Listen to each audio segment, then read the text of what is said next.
Hi guys, ayan, nagluto ako ng gulay. Ayan, ginisa ko na, inuna ko na yung sardinas at saka yung kalabasa. Ayan, tapos ilagay na natin yung ating talong. Talong.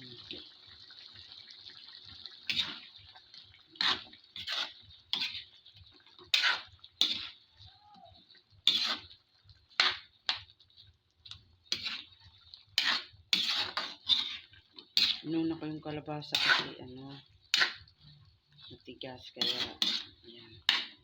Kaya palambutin muna natin yung kalabasa kanina. At saka yan, ilagay ko na yung ating talong.